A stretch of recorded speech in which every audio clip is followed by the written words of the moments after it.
There was a point in my burnout when even painting felt like too much.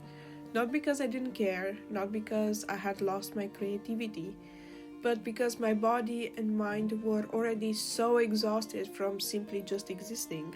And no matter how much I wanted to try, how much I wanted to make something, the distance between wanting and doing felt impossibly large.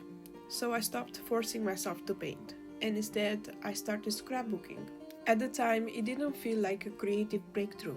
It felt like settling, like choosing the smallest possible version of creativity just to stay connected with it. But now, looking back, I see it differently. Scrapbooking became a way to stay close to creativity without demanding anything from myself.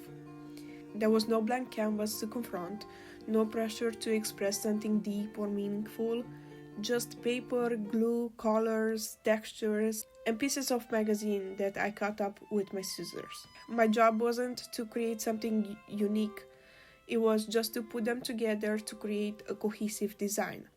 Burnout has a way of shrinking your capability, and when that happens, the problem isn't that you don't want to create, is that your nervous system doesn't feel safe enough to do something that requires energy, vulnerability, or focus. So if you're watching this and thinking, I want to try, but I'm too tired, I want you to know that that feeling has a name. It's called creative fatigue. Creative fatigue happens when the desire to create is still there, but the fuel is gone. When your inner world still wants to express itself, but your body is asking for rest. And scrapbooking met me exactly there. I didn't have to invent anything. I could observe instead of create. I could arrange instead of paint.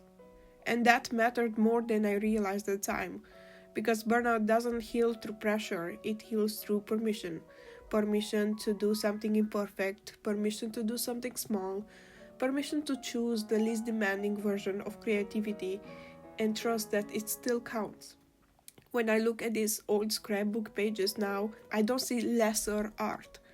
I see evidence that I didn't abandon my creativity. I stayed connected to it in the only way I could at the time. And today, scrapbooking still holds that role.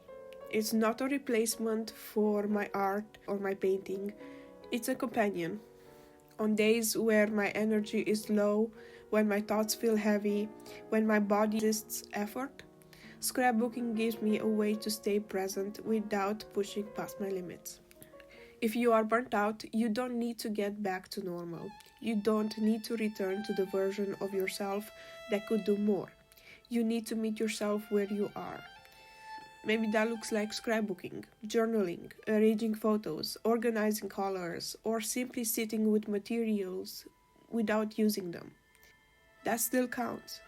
Trying doesn't always look like producing something impressive. Sometimes it looks like choosing not to give up.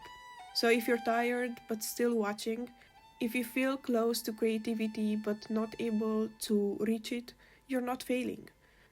You're listening, and that too is part of the creative process.